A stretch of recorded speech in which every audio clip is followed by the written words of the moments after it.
Hi guys, welcome to all. இன்னைக்கு session நம்ம என்ன பார்க்க போகிறோம் அப்படின்னு பார்த்தீங்கன்னா, நம்மளுடைய குரூப் 2 அண்ட் குரூப் 4 எக்ஸாமினேஷனோட ப்ரிலிமினரி சிலபஸில் சில மாற்றங்கள் வந்திருக்கு. ஸோ அதை பற்றி தான் இந்த செஷனில் பார்க்க போகிறோம். ஸோ கவனிங்க, என்ன பண்ணியிருக்காங்க அப்படின்னா, சிலபஸில் பெருசாக ஒரு பெரிய மாற்றங்கள் கிடையாது. தமிழில் மட்டும் நமக்கு நிறைய குறைச்சிருக்காங்க. அண்ட் ஜென்ரல் ஸ்டடீஸை பொறுத்த வரைக்கும் யூஸ்வலாக எப்பயும் இருக்க மாதிரி நமக்கு 75 கொஷினுக்கும் அந்த சேம் டைம் மேத்தமெட்டிக்ஸ்க்கு 25 கொஷின் வர மாதிரி கொடுத்துருக்காங்க. இதில் என்ன பண்ணிட்டாங்கன்னா, கரண்ட் அஃபேர்ஸ் அப்படின்ற யூனிட்டை டைரெக்டாக வெளியே எடுத்துட்டாங்க. டைரெக்டாக அந்த யூனிட்டை எடுத்துட்டு என்ன பண்ணியிருக்காங்கன்னா, ஒவ்வொரு யூனிட்டோடையும் ஃபார் எக்ஸாம்பிள் ஜென்ரல் சயின்ஸ் இருக்குன்னா அது ரிலவெண்ட்டான கரண்ட் அஃபேர்ஸ், ஜியாகிரஃபி இருக்குன்னா அது ரிலவெண்ட்டான கரண்ட் அஃபேர்ஸ், ஹிஸ்ட்ரி இருக்குன்னா அது ரிலவெண்ட்டான கரண்ட் அஃபேர்ஸ். ஸோ அப்படி ஒவ்வொரு யூனிட்லேயும் நம்ம கரண்ட் அப்டேட்டையும் சேர்த்து படிக்க சொல்லி நமக்கு தனிப்பட்ட முறையில் கரண்ட் அஃபேர்ஸ்னு கொடுத்துருந்த யூனிட்டை எடுத்துட்டாங்க. கிளியர்? ஸோ இது முதல்ல நடந்த 2 மாற்றங்கள். ஒன்று என்ன பண்ணியிருக்காங்க, டைரக்டாக தனிப்பட்ட முறையில் இருந்த கரண்ட் அஃபேர்ஸை எடுத்தாச்சு. ரெண்டாவது, டைரெக்டாக ஒவ்வொரு யூனிட்டின் கீழேயும் அது ரிலவெண்ட்டான கரண்ட் அஃபேர்ஸ் படிக்க சொல்லியாச்சு. நம்பர் 3 என்ன அப்படின்னு பார்த்தீங்கன்னா, நம்ம மொத்தமாக நம்மளுடைய ஜென்ரல் ஸ்டடீஸ் ப்ளஸ் மேத்தமெட்டிக்ஸ்னு எடுத்திங்கன்னா நம்ம மொத்தம் எத்தனை யூனிட் படிப்போம்? 10 யூனிட் படிச்சுட்டு இருந்தோம்.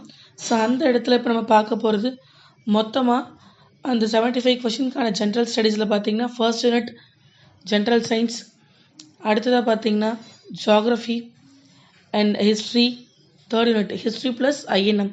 ஸோ இதில் வந்த மாற்றங்களில் முக்கியமானது அப்படின்னு பார்த்தீங்கன்னா, ஐஎன்எம்மையும் ஹிஸ்ட்ரி இணைச்சிட்டாங்கப்பா. அடுத்தபடியாக 4வது யூனிட்டாக இந்தியன் பாலிட்டி கொடுத்துருக்காங்க.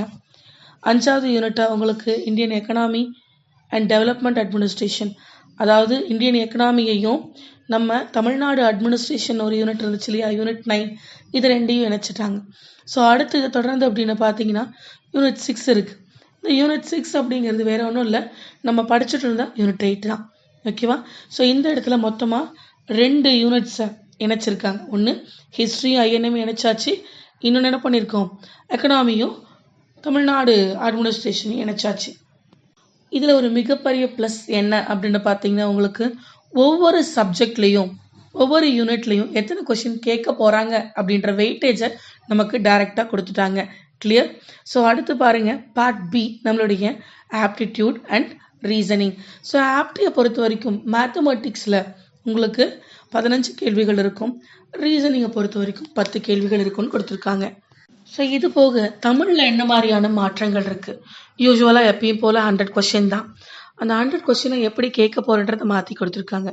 நம்ம இதுக்கு முன்னாடி பகுதி 6 பார்த்தீங்கன்னா இலக்கணம் மட்டும் படிச்சுட்டு இருந்தோம். ஸோ அந்த இலக்கணத்தை 6 பிரிவுகளாக பிரித்து ஃபஸ்ட்டு இலக்கணம் டைட்டில் கொடுத்து அது ரிலவெண்ட்டான ஒரு 25 கொஷின். அடுத்து சொல்லகராதி, அது 15. எழுதக்கூடிய திறன், கலைச்சொற்கள், வாசித்தல் புரிந்து கொள்ளும் திறன், எளிய மொழிபெயர்ப்பு, இது எல்லாமே நம்ம அந்த பகுதி 6 படித்தது தான். இந்த பகுதி 6 பிரித்து இத்தனை கேள்விகள் இதில் கேட்க போகிறோன்னு சொல்லியிருக்காங்க. அண்ட் வெயிட்டேஜ் எதுக்கு குறைச்சிருக்காங்க அப்படின்னு பார்த்தீங்கன்னா, பகுதி நெடில் ஆவுக்கும் அண்ட் குறில் இ பகுதி இ, இந்த ரெண்டையும் சேர்த்து 7வது யூனிட்டாக இலக்கியம், தமிழ் அறிஞர்களும் தமிழ் அறிஞர்கள் தொண்டும்னு ஒரு யூனிட் கொடுத்துட்டாங்க. இது நமக்கு 15 கேள்விகள் தான் வரப்போகுது. அதுக்கான உங்களோட என்ன ஏரியா நீங்கள் படிக்கணும் அப்படின்றதையும் கொடுத்துட்டாங்க. நல்லா கவனிச்சுக்கோங்க. மெஜாரிட்டியாக ஃபோக்கஸ் பண்ணுறது அந்த பகுதி ஆவை பிரித்து 6 யூனிட்டாக போட்டாச்சு.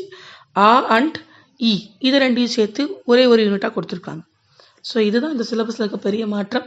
இதை நீங்கள் எப்போவுமே யூஸ்வலாக ஒரு ஆஸ்பிரண்ட் படிக்க ஆரம்பிக்கிறீங்கன்னா ஒவ்வொரு கீவேர்ட்ஸ் சிலபஸில் என்ன கொடுத்துருக்காங்களோ அதை ஃபஸ்ட்டு அனலைஸ் பண்ணி ப்ளஸ் ப்ரீவியஸ் இயர் கொஷின்லாம் ஃபோக்கஸ் பண்ணி படிக்க ஆரம்பிங்க.